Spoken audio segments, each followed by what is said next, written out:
Bonjour tout le monde. J'ai l'immense plaisir aujourd'hui de recevoir notre cher ami, Monsieur Jean-François Genès. Merci infiniment, Monsieur Genès, d'avoir accepté notre invitation pour la deuxième fois. C'est moi qui vous remercie et bonjour à tout le monde. Merci beaucoup. Je vous invite aujourd'hui pour évoquer avec vous ces questions de l'argent électronique en lien avec l'initiative de Gérald Darmanin sur l'euro numérique. D'abord, qu'est-ce que l'argent électronique?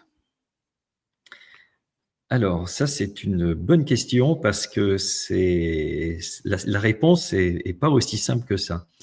On peut avoir deux choses. Alors la première chose, c'est un petit peu comme les banques se sont formées en Europe dans le passé, c'est-à-dire il y avait des messages échangés avec des reconnaissances de dettes entre banquiers, ce qui s'appelait pas encore des banques d'ailleurs à l'époque.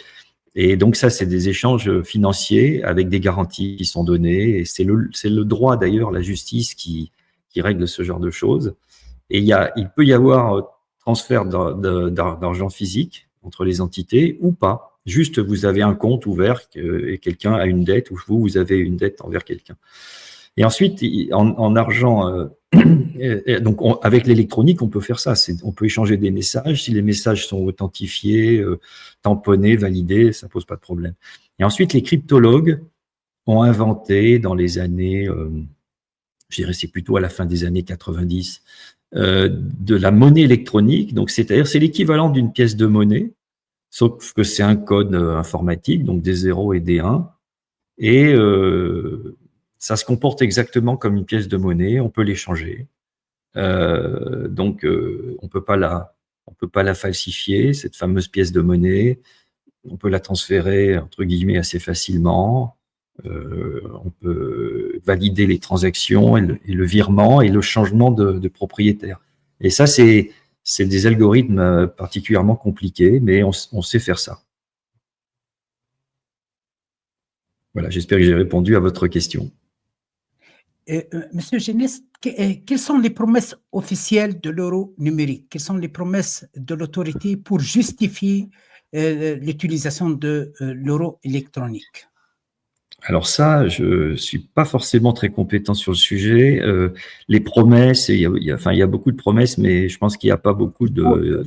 On a vu que l'autorité publique a évoqué les questions de sécurité, traçabilité, lutte contre le blanchissement, simplification. Ah oui, c'est sûr, mais enfin, si vous voulez comment dire, alors, lutte contre la traçabilité, selon comment c'est fait, effectivement, on peut avoir une traçabilité totale. C'est-à-dire que rien ne pourra échapper aux gens qui permettent la circulation de monnaie. Donc ça, c'est sûr. La sécurité, oui, effectivement, il sera plus difficile de falsifier une transaction numérique, si elle est bien faite, que de falsifier une transaction comme elle se fait actuellement. C'est plus rapide, c'est moins cher, ça évite les supports physiques en grande partie. Après, si vous voulez, il y a des avantages qu'on peut voir comme ça, et il y a aussi les inconvénients qui sont derrière, parce que traçabilité, ça veut dire espionnage, ça veut dire surveillance, ça veut dire contrôle, et ça veut dire dictature à terme. Hein. C'est ça que ça veut dire. Hein. Donc, ça veut dire qu'il y a cette éventualité de bascule vers la surveillance, ça veut dire liberté contre contrôle. Il y a ce risque.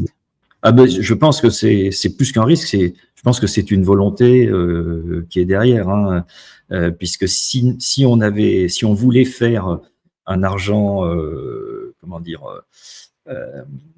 en partie anonyme, traçable, mais sous certaines conditions très draconiennes, on pourrait le faire, et ce n'est pas ce qui est proposé aujourd'hui. Ce qui est proposé aujourd'hui, c'est la traçabilité totale sur toutes les transactions, et donc un espionnage global de la population.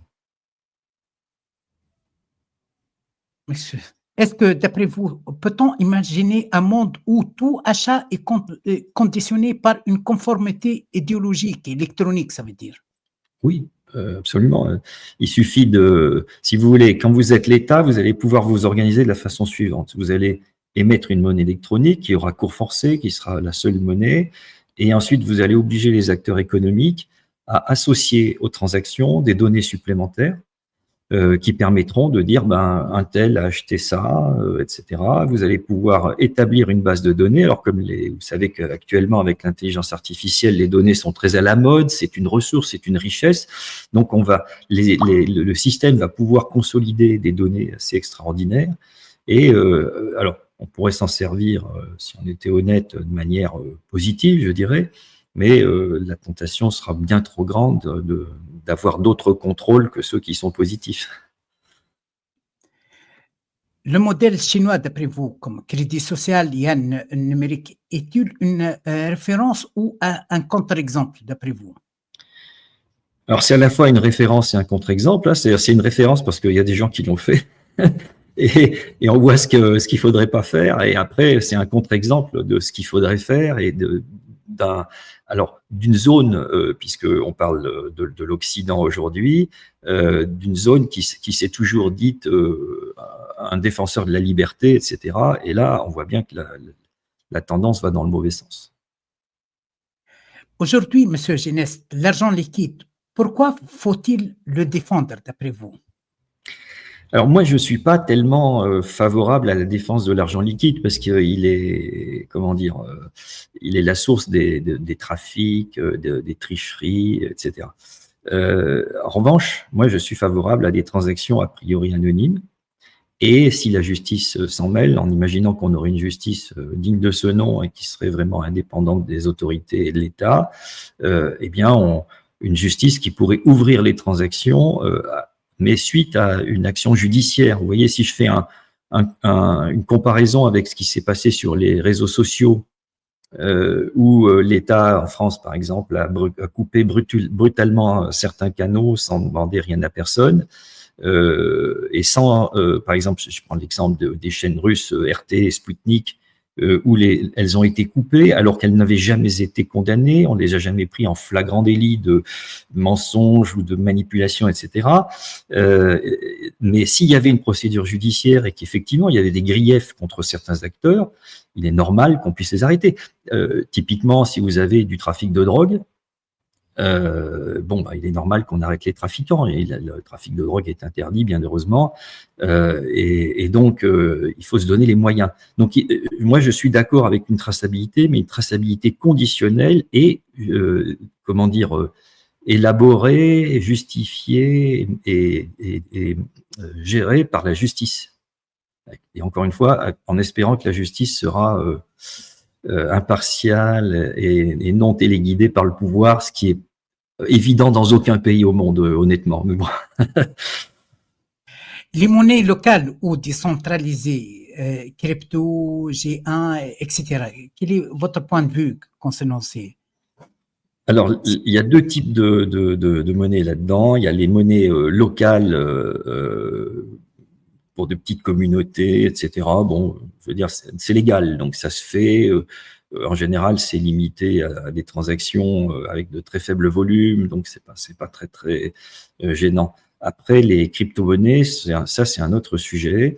Alors, c'est né de la cryptographie, hein, comme on en parlait au début de l'interview, et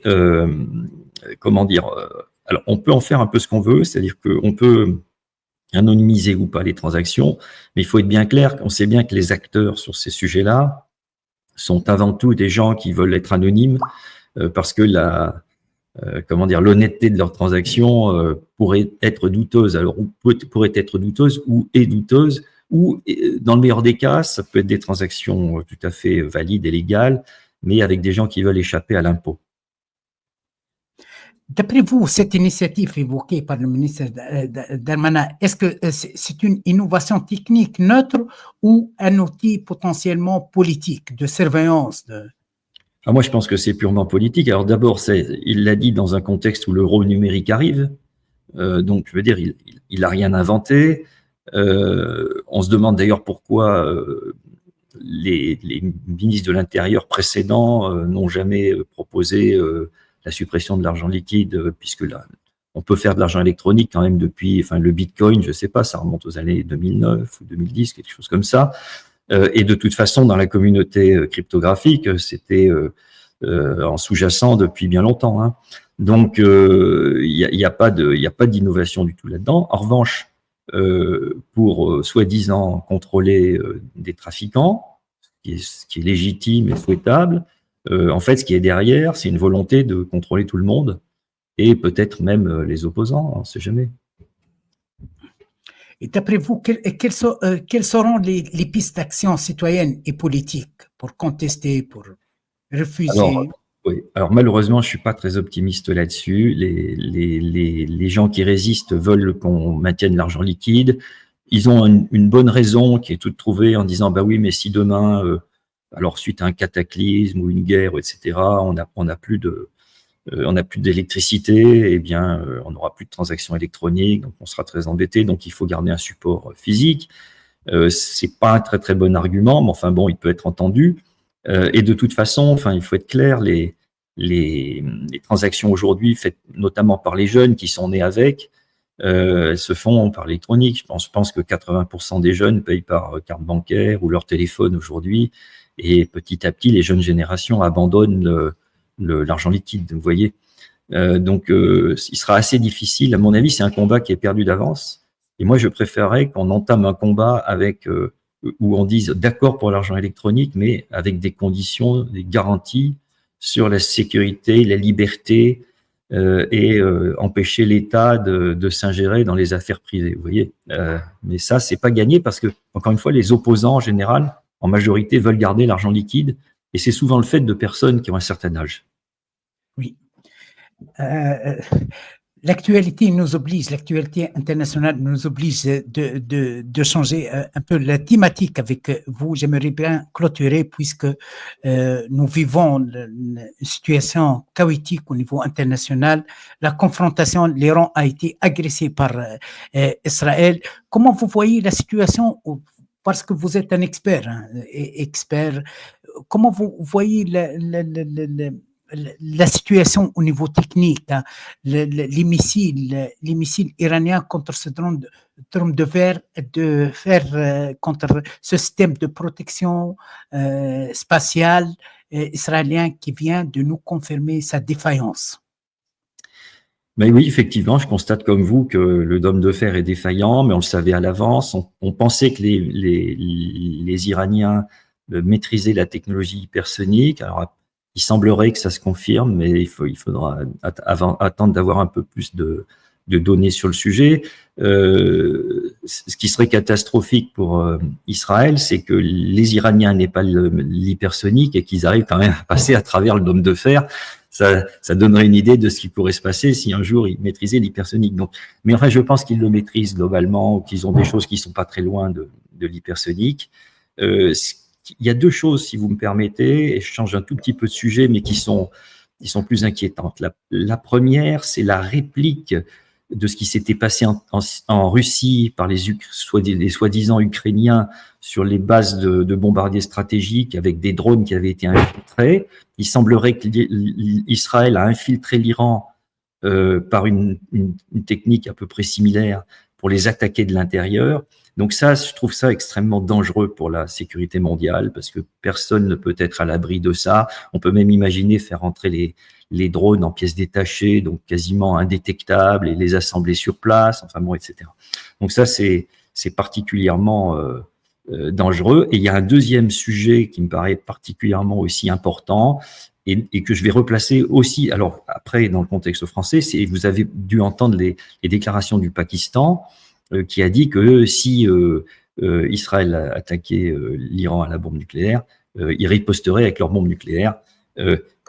Alors, pourquoi je parle du contexte français? C'est le contexte où Emmanuel Macron a essayé d'étendre le parapluie nucléaire français au reste de l'Europe et notamment à discuter avec la Pologne.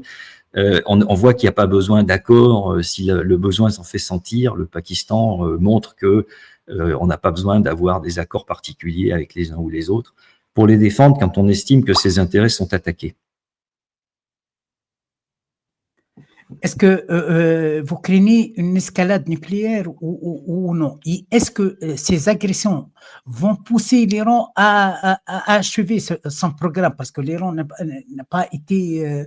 il y a ce fameux fatwa qui interdit à l'Iran d'achever la bombe atomique, est-ce qu'indirectement, Israël maintenant va pousser l'Iran vers la réalisation de cette bombe atomique?